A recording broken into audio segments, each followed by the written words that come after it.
Avis vascular centre మన దేశంలోనే the best varicose vein hospital. నాకు తెలుసు నువ్వు వస్తావని. I'm so happy. లీలా,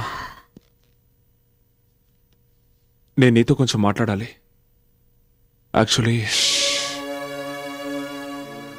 మౌనంగా ఆనందాన్ని ఆస్వాదిస్తూ గడిపే చెప్పేవి వినడానికి చాలా జీవితం ఉంది.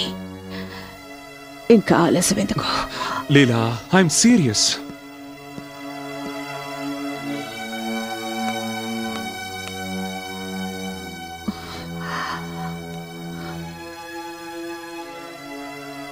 ఒక్కసారి నా కళ్ళల్లోకి చూడు. నీకిష్టమైతే వీటిని శాశ్వతంగా మూసుకొని ఉంటాను. ఈ అందాల్ని చూడు, ఎంత తప్పిస్తున్నాయో నీకోసం. నా అందాన్ని చూడు. ఈ శరీరం, ఈ యవ్వనం నీకోసం పరితపిస్తున్నాయి ఆదిత్య. లీలా, నీకు నాకు మధ్య ఏం జరిగినా అది నా పొరపాటే. ఎందుకంటే నా భార్య, నా కొడుకు. కమాన్ ఆదిత్య, విడాకులిచ్చే తనకి.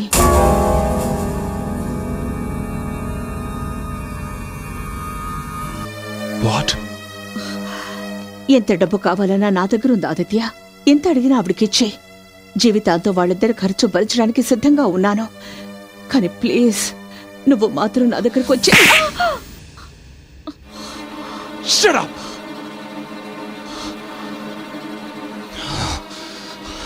డబ్బుతో నువ్వు నా భార్యని, నా కొడుకుని కొనాలని చూస్తున్నావా? నువ్వు నా భార్య స్థానాన్ని పొందాలని చూస్తున్నావా? తను నీకంటే నన్ను 1000 రెట్లు ఎక్కువగా ప్రేమిస్తోంది. నేను చెప్పేది జాగ్రత్తగా విను. నేను నిన్ను కాదు, నా భార్య బిడ్డల్ని ప్రేమిస్తున్నాను.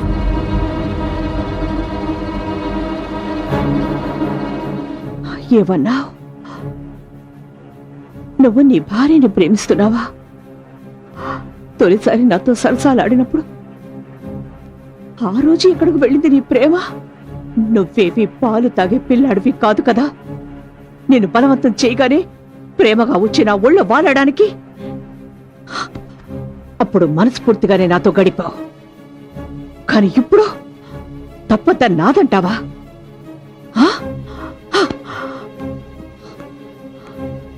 తప్పంతా నాదే. ఎందుకంటే ఎప్పటికీ నేను ప్రేమించిన వ్యక్తి ఎవ్వరికీ సొంతం కాకూడదనుకున్నాను.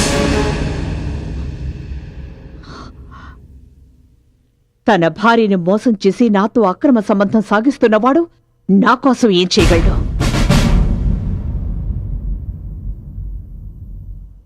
నువ్వు నా చెంప మీద చేయి చేసుకున్నంత మాత్రాన పెద్ద మగాడవైపోతావా?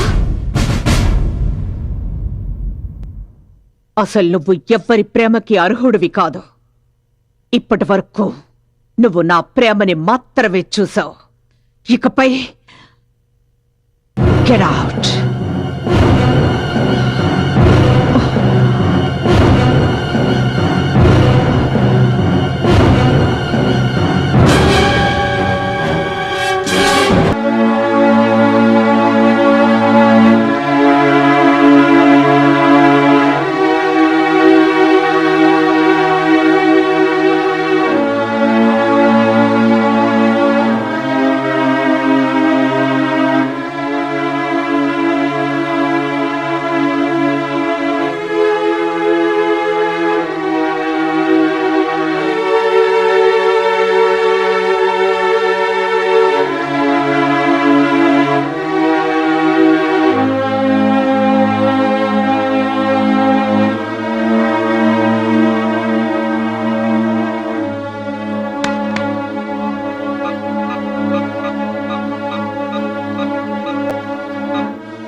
హలో,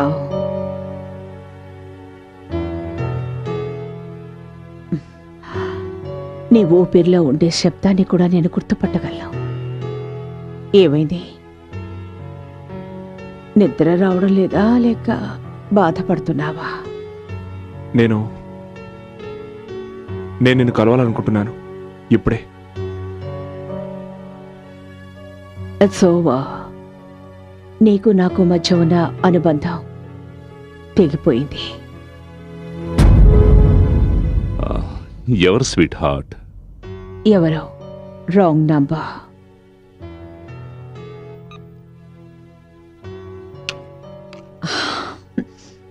ఎవరితో మాట్లాడుతున్నారు? లేదు, ఎవరో ఫోన్ చేశారు. Wrong number. నువ్వు నాకు నేర్పిస్తున్నావా మార్కెటింగ్ అంటే ఏమిటనేది? నీకున్న విలువెంత?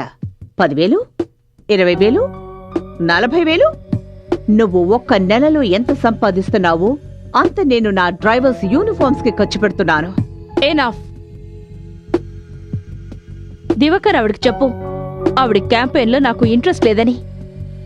ఈవిడ పొగరబోతుతానని ఇక నేను భరించలేను. వేరే యాడ్ ఏజెన్సీ వాళ్ళని కాంటాక్ట్ చేసుకోమని చెప్పండి. దివాకర్, నువ్వు దీనికి చెప్పలేదా?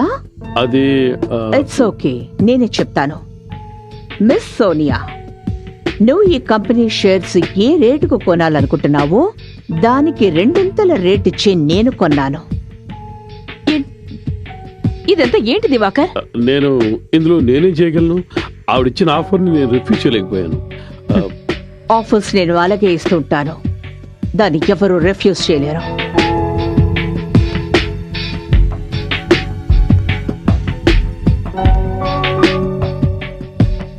ఈ రోజు నుంచి నా మాట ఎవరు వింటారో వాళ్ళే ఇక్కడ ఉంటారు.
Hey.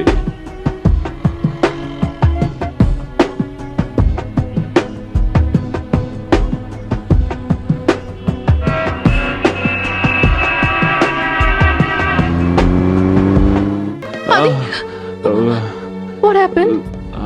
అదే మీరు మందు తాగారా? నో, లేదు. రక్తం అది ఎలా తగిలింది మీకు? ఎవరు కొట్టారు మిమ్మల్ని? అయ్యో, ఓకే. ఎక్కడి నుంచి వస్తున్నారు ఈయన? సత్య, నేను ఏమైంది? అది నువ్వు లోపలికి పద, లోపలికి పద. Careful, careful.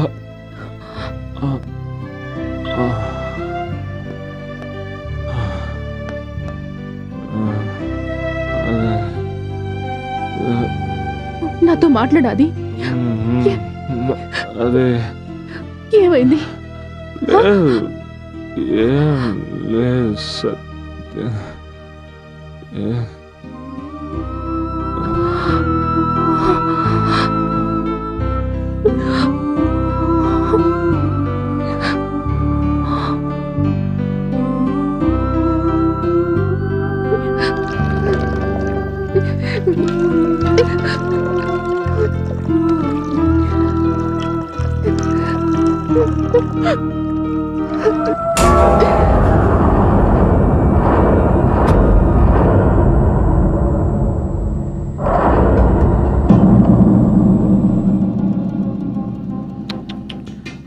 చాలా దారుణంగా కుట్టారు. ఎవరు చేస్తుంటారు ఈ పని? హంతకుడు ఎవరైనా సరే లీలావతికి బాగా తెలిసిన వాడే ఉండాలి.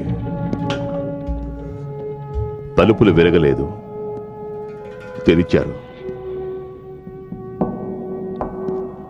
హంతకుడు లీలా ఇష్టంతోనే లోపలికొచ్చాడు. ఇక్కడ కూర్చున్నాడు. ఆ తర్వాత అతడు తన నిజ స్వరూపాన్ని చూపించాడు.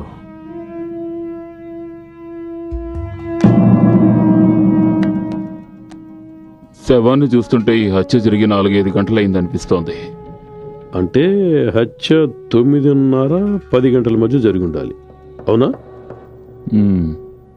సార్, వాచ్మెన్ వచ్చాడు. నువ్వెక్కడున్నావు? రాత్రి 1-2 గంటల మధ్యలో నా చెల్లెల్ని కలుసుకోవాలని వెళ్ళాను. ఆవిడ అల్లుడు ట్రీట్మెంట్ కోసమని సికింద్రాబాద్ నుంచి వచ్చాడు. నేను 11 గంటలకు తిరిగి వచ్చేవాడిని. మేడం గారుంటే వర్షం వస్తుందేమో అనుకొని ఆగిపోయాను. తరువాత సుమారు 2 గంటలప్పుడు నేను తిరిగి వచ్చాను. అక్కడ చూసేసరికి మేడం గారు కారు బయటే ఉంది, అలాగే తలుపు తెరిచే ఉంది. మేడంతో నేను వచ్చినట్టు చెబుదామని చూసేసరికి మేడం శవమై ఉన్నారు.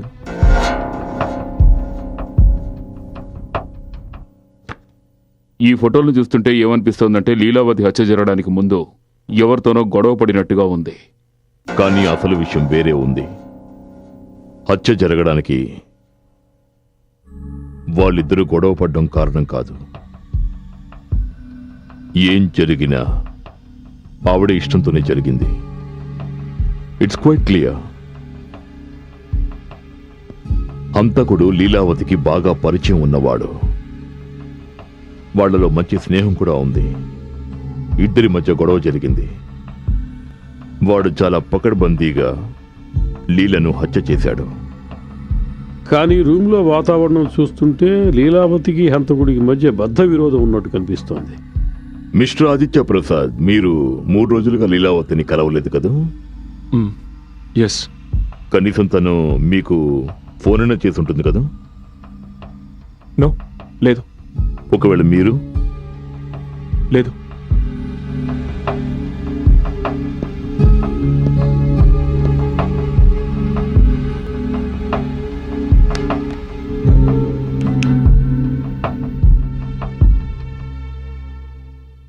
చూడు లీలా, వింటున్నావా? నువ్వు చేసేదేం బాగలేదు. నువ్వు చాలా అవస్థలు పడతావు. అసలు నీ గురించి నువ్వేమనుకుంటున్నావు? ఈ గొంతు మీదే కదా? అది నేను తనకి ఫోన్ చేశాను. But that doesn't proves anything. దీని ఉద్దేశం నేను తను హత్య చేసినట్టు కాదు కదా. మరి మీరు ఎందుకు అబద్ధం చెప్పారు? ఎందుకంటే నా భార్యకి దీని గురించి అసలు ఏమీ తెలీదు. అలాగే నేను సత్యకి ఎలాంటి ఇబ్బంది రానివ్వకూడదు అనుకున్నాను. Just I want to keep her out of this. I see. ఒక సలహా చెప్తాను మీకు. ఒకవేళ మీరు ఇప్పుడే మీ భార్యకు చెప్తే బహుశా ఆవిడికి కొంచెం తక్కువ షాక్ కలుగుతుంది.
ఏమైందండి? పేపర్స్ ఏమైనా వెతుకుతున్నారా? లేదు, డాక్యుమెంట్స్ కోసం వెతుకుతున్నాను, ఆఫీస్వి. ఇంత రాత్రి వేళ? వాటితో కొంచెం పని ఉంది. అది ఏం కాలేదుగా? యా యా అదే లీలా హత్య జరిగింది. వాళ్ళ ఇంట్లో పోలీసులు అనుకుంటున్నారు నేనే తనని ఎవరో నన్ను ఇరికించడానికి ట్రై చేస్తున్నారు.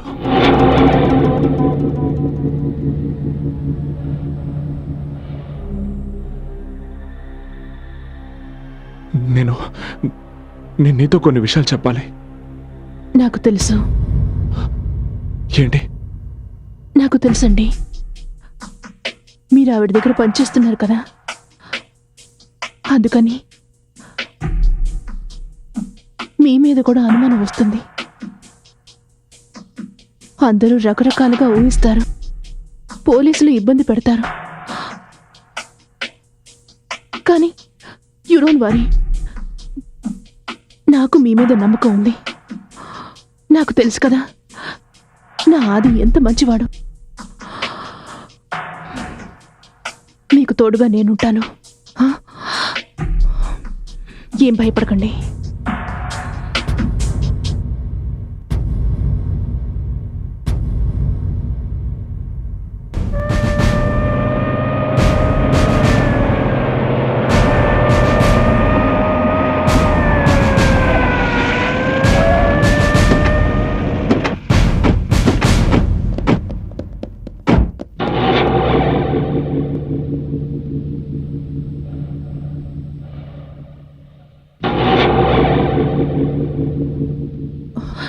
అది పోలీసులు వస్తున్నారు.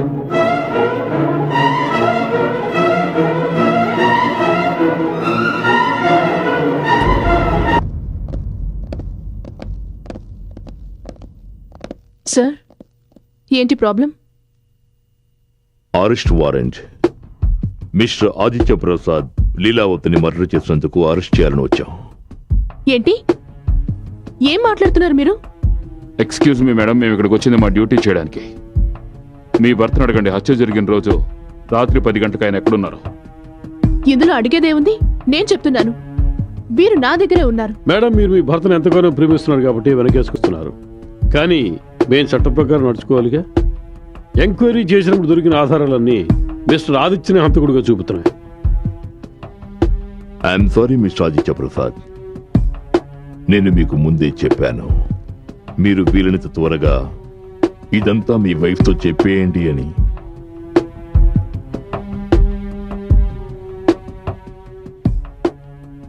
I'm sorry. ఇప్పుడు మిమ్మల్ని మీ భార్య ముందే అరెస్ట్ చేయక తప్పడం లేదు. ఏమిటి మీరు చేస్తున్న పని? మీకెవరో రాంగ్ ఇన్ఫర్మేషన్ ఇచ్చారు.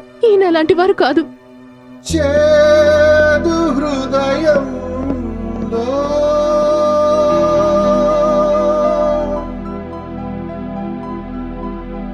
ఏ చీకటిలోనో పయనాలాయే,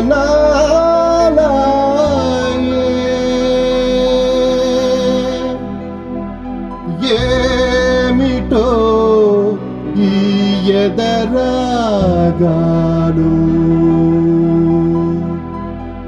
కనుల గంగలే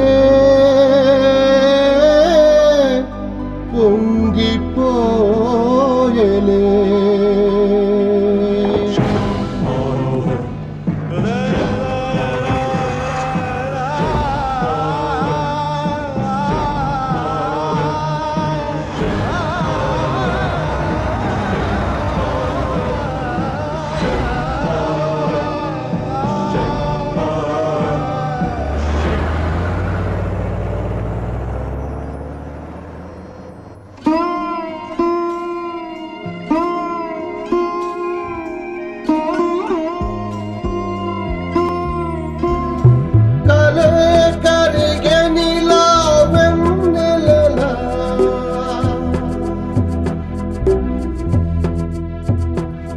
శోకాల సంగీతాలే సదా సాగలే.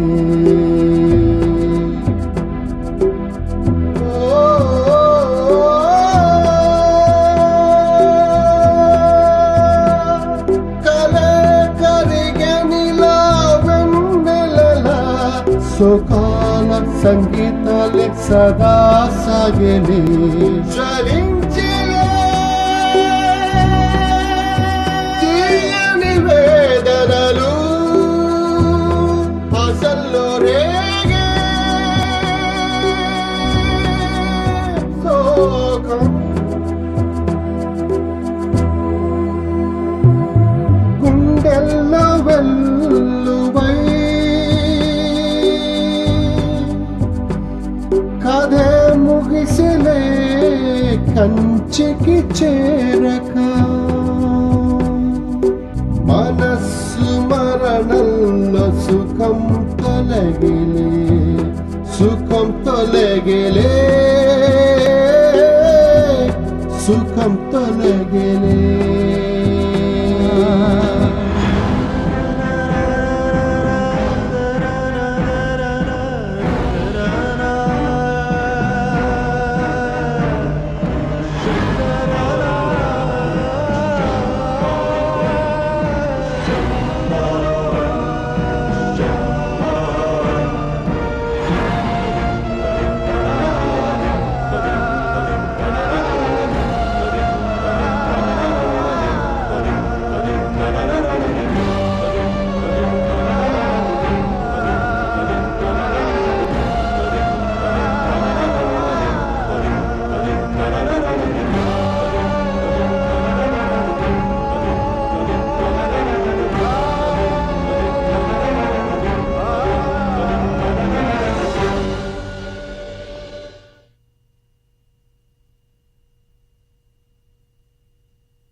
నేను రాత్రి జరిగిందంతా నేను చెప్పాలనుకున్నాను, కానీ నేను చెప్పలేకపోయాను. ఎందుకంటే ఎక్కడ మీరిద్దరూ నాకు దూరం అయిపోతారే ఉన్న భయంతో నేను మౌనంగా ఉండిపోయాను. క్షమించడానికి నేను అర్హుణ్ణి కాను. నీకు క్షమించాలనిపిస్తే నన్ను క్షమించు.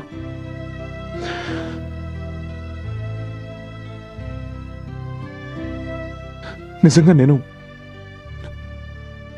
నేను ఎవరిని హత్య చేయలేదు.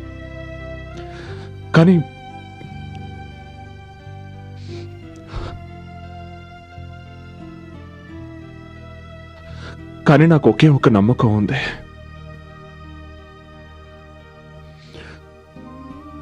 ఒక లాయర్ ఉన్నాడు, పేరు Bhanuprakash.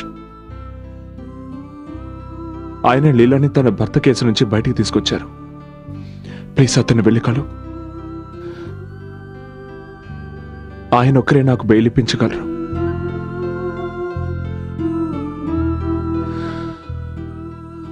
Okay, I'm sorry. Trust me, I'm not a murderer.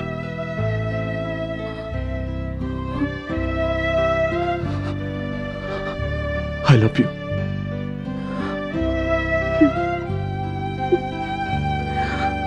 Hey.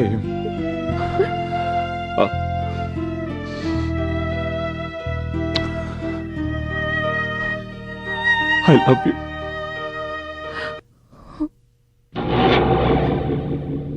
చూడండి మేడం, నేను మీ సెంటిమెంట్ని అర్థం చేసుకోగలను. I'll try my level best, కానీ నేను మీకు మాట ఇవ్వలేను.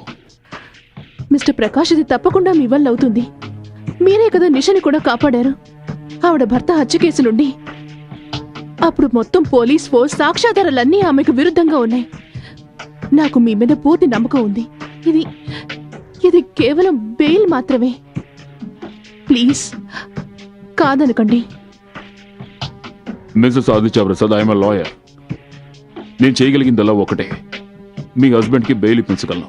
కానీ ఆ తర్వాత లీలావతి హత్య కేసు నుంచి విడుదల చేయించడం అనేది ఇట్ డిపెండ్స్ అపాన్ అపోజిషన్. వాళ్ళ దగ్గర ఎలాంటి సాక్ష్యాలు ఉన్నాయో, ఎలాంటి ఆధారాలు ఉన్నాయో. Please try to understand me. Let us go step by step.